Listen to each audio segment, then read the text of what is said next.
Hello, I'm Doug, and this is the Taste and Sensibility channel. And this is honey review number 28, where it's not going to be a normal review of a varietal honey or a collection of a single variety, but we're looking into honey from a honeycomb. This is a product of Savannah Bee Company.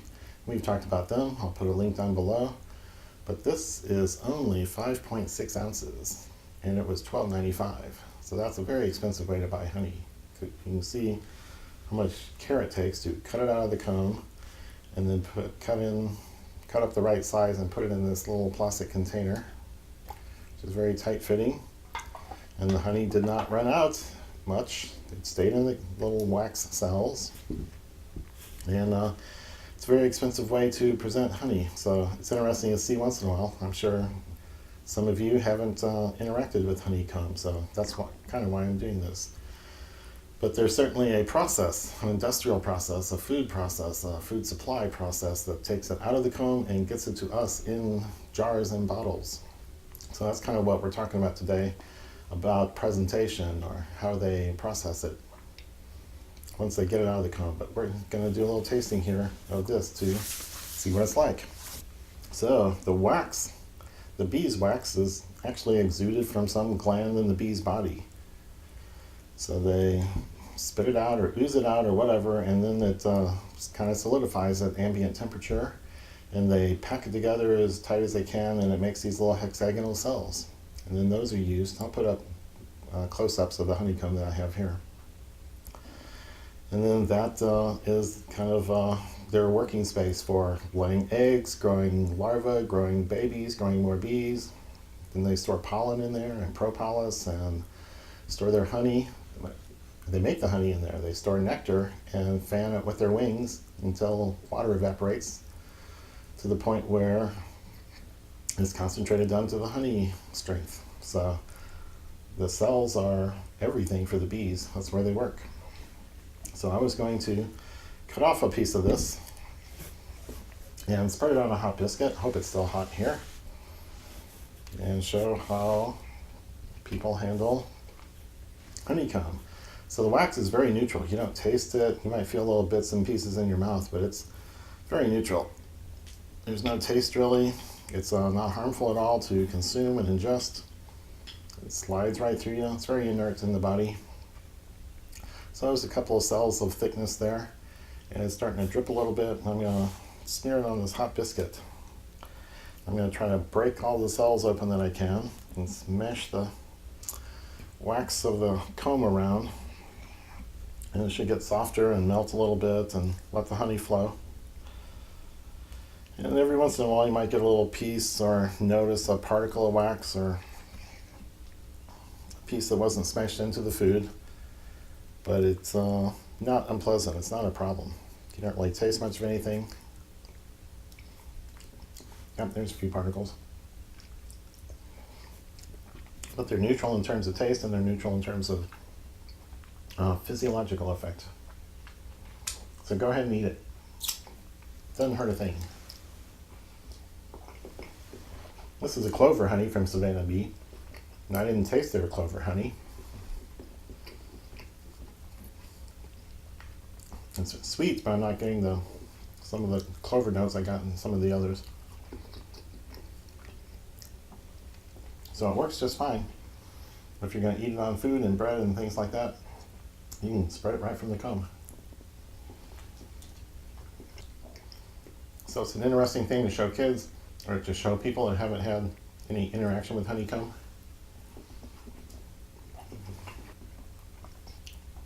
But in our world, dealing with the honeycomb is kind of a pain. You can't put it in your tea that way. Unless you want a waxy layer floating on top, you can't put it in. It's not easy to cook with. It's hard to weigh out or measure. So it's important to get it into a jar or a bottle where we can work with it more easily. And that's what the rest of the video is about. Well, when I refer to a presentation, it means the sum total of all the things that happen to that honey or other thing to affect the aroma and flavor. So the most important aspect is how it affects the honey itself. Secondarily, the information on the label can enhance your enjoyment of the honey. And then the third thing might be the packaging. Is it practical? Is it good for your purposes? It's got a real cool bottle design. It's got a neat label. It's very attractive. It's shelf appeal. It's more the marketing aspects than practicality, or there's lots of different factors there. That's part of the presentation too, but that's why it's third. Doesn't really affect what's in the bottle. So if you tasted it blind, you might have one outcome or impression of it, and if you pulled it out of the bottle yourself, you might have a different impression, even though you're tasting the same thing. So since the labels, the first thing you see on the shelf or text on a website might be telling you some of the same information that's on the label, we'll just do that first, even though it's not the most important. It's what you see first. So labels are going to tell you the country of origin. It's an agricultural product, and that seems to be a law because it's on there all the time. So like this lavender honey is from Savannah Bee. It's a U.S. company based in Savannah, Georgia. But you look on the label, and this says product of Spain, because that's where the good lavender grows. What else? Acacia. Acacia. Also Savannah Bee. This says product of Hungary. That's where the good acacia crops are. And then even more important to most of us than the country of origin is the flower of origin. So this is mandarin orange. We've been through all these things. This is lavender, which is a flower of an herb. Acacia is a kind of a tree. It's known for the wood, but it also has a flower. Rosemary, that's an herb with flowers, obviously. So that's what most people want to know, is what kind of flower did it come from. Now, in common to blend several types. So this local hive honey tells you on the label it says Midwest, and then it says alfalfa, basswood, clover, sunflower. I recognize all those as crops that produce good characteristic honeys. There's a little map on the back that shows the states it's from. But the variety down here is interesting. And it's a mixture, and I can pick out the clover, I can pick out the sunflower characteristics, and I don't know enough about basswood or alfalfa to pick out those in the taste or the smell, but the two I know are in there. So the label's also going to tell you something about the processing. Again, this local hive says raw and unfiltered. And the honey feast sea grape, unheated and unfiltered. So they love putting that on the label because lots of people are looking for that. They want to know it's had the least amount of processing possible. They're after the pollen, they're after enzymes, they're after all sorts of things that they think have health benefits for them. Sometimes people blend together different honeys. So this local hive one is clearly a blend of 4 different types from lots of different states. So it's clearly a blend, even though it doesn't say blend anywhere on the label. But it's an obvious inference from that. Another blend I remember from the reviews is this Medford Farms clover honey, which says, right on the front label, product of USA and Argentina. And my inference, which could be totally wrong, is that having a southern hemisphere source, when your company is based in the northern hemisphere, removes some of the seasonality issues that you'll have. So you can have a more consistent supply and package it and distribute all year long. Other things can be blended into it besides honey. Sometimes they're just flavored. Raspberry, blueberry, blackberry, vanilla, ghost peppers, scorpion chili peppers. I've seen all sorts of crazy stuff. Smoked honey. And sometimes they say infused because it sounds more fancy or more organic or more natural. But they're still just adding flavors to it, and it's actually foreign to the honey. So I don't really mess with that. I don't have anything against other people going after those. I tasted a vanilla honey the other day that was not too bad. But I don't I'm not really seeking out those things myself. I'm more interested in what the bees make. So all that kind of stuff ought to be on the label, and you ought to be able to figure it out from simple statements on the label. Another thing that you might find on the label text is statements about crystallization. Like this one, this lavender honey says, very slow to crystallize, as does this acacia. Yeah, very slow to crystallize. So they tell you the tendency right there on the label of a useful, good label, like Savannah Bee is, and this Honey Feast Sea Grape has a note. Unheated, unfiltered honey crystallizes quickly. Ooh, and it is, I can tell. It's a good thing! Exclamation mark. Always marketing, aren't they? To re-liquefy, place glass jar in hot water. So, they give instructions on how to re-liquefy.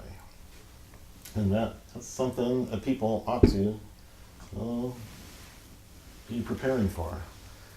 These honeys came crystallized. They are pasty. They are semi-solid. You tip it over, it doesn't really flow. It doesn't go anywhere. Same thing here. It flows slowly.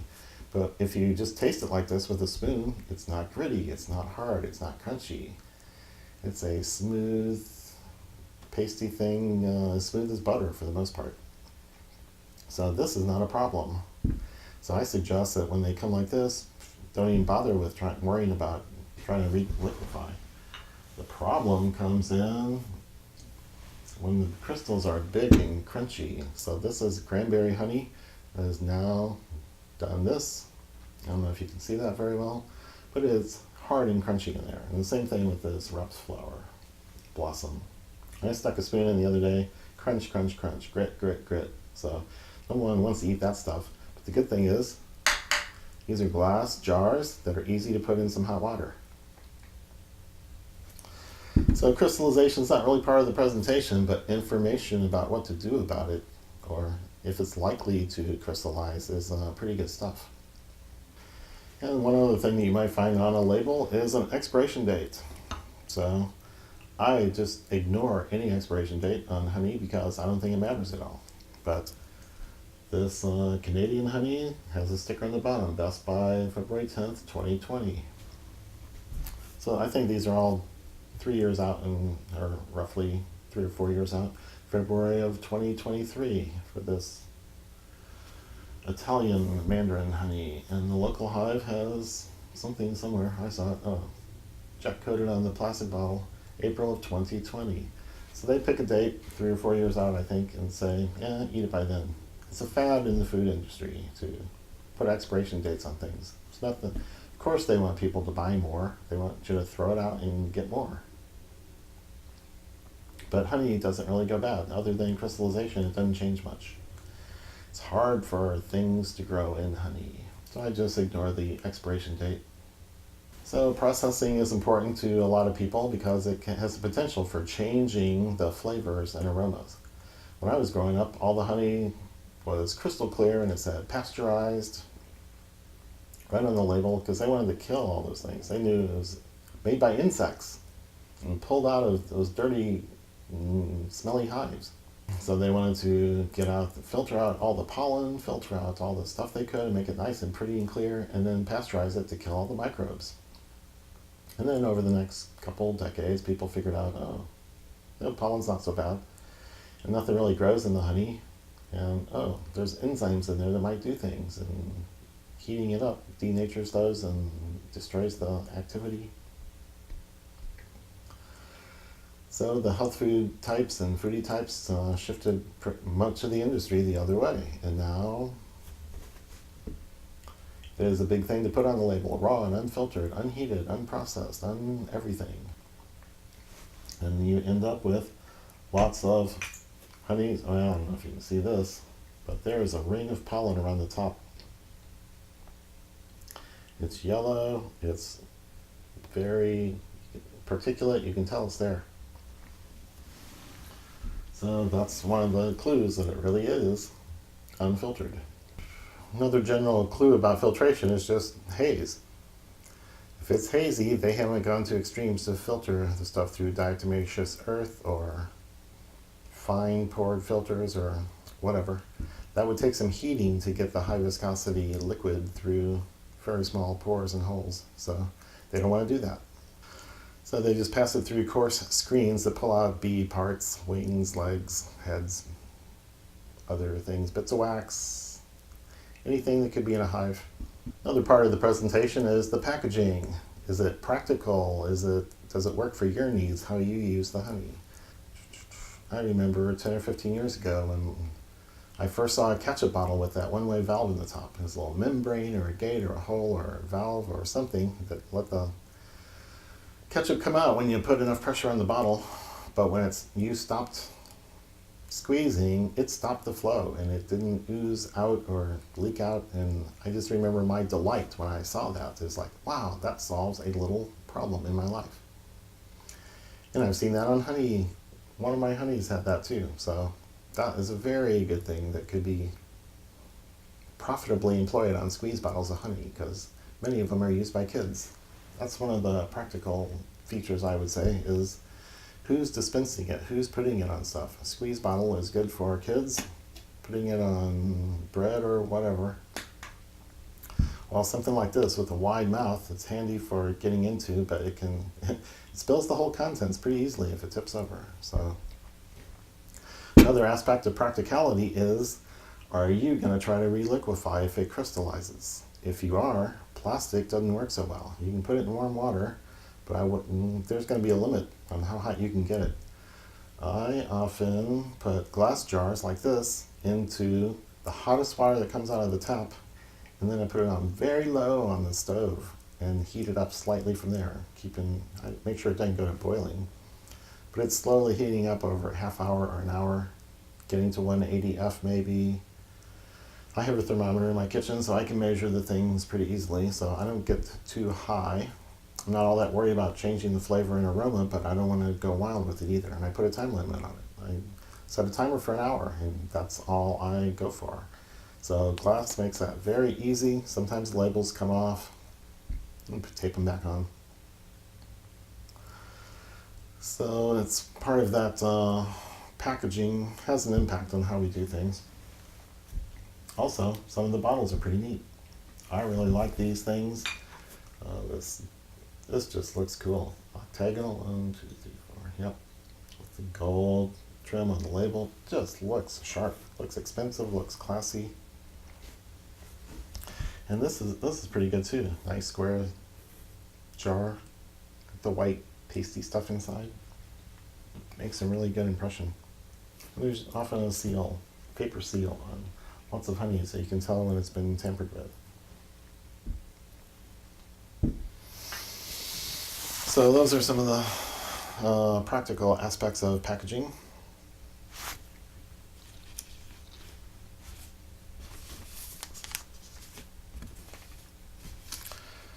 So just for general advice on buying honey, I would know the company or know the beekeeper.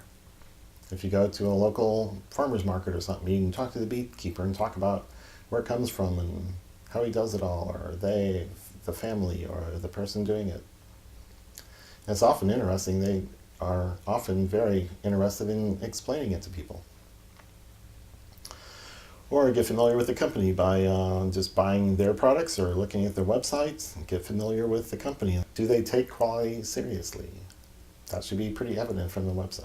Next thing is for buying advice would be read the label. Read lots of labels. Know what's on a label. After you've read 50 or 60, you start to get a feel of what kinds of things are on there and when they might be disclosing everything in a good faith effort to educate a consumer, or when you might develop a sense of them trying to hide something. So that is good to know about if you're familiar with labels and what kinds of things are on them. And then knowing your uses or your needs for the honey. Is it just going in tea or on breakfast breads, or are you going to do more complicated things with it? You'll need more, or making mead. You'll need a lot more for cooking purposes than for occasional tea or bread use. And you'll want bigger packages. And then the last aspect is packaging practicality. Who's going to be using the package How are you going to respond to crystallization? Are you going to be putting it in water 3 or 4 times during the life of the honey in your home? Think about some of those things. And I hope that wasn't too long-winded or preachy about honey getting into jars and bottles for us in the marketplace. So if you like what you're seeing on this channel, be sure and give this video a thumbs up. Leave some comments down below. Subscribe to the channel. Click on the bell icon to get notified when new videos are released on Mondays and Thursdays. We don't always do honey. In December, I did a whiskey advent calendar. After the honey reviews are done and a couple more, I'm going to switch over to black licorice, and that will clear out half the audience that's been watching. But black licorice is one of my childhood favorites, and I love strong flavors. And we're going to really explore it. So there's one more honey review coming up, and then there's one more preachy sort of thing about local honey. I'll do the tastings when it's more about looking around your own area for honey. So stay tuned for those, and that's all for now.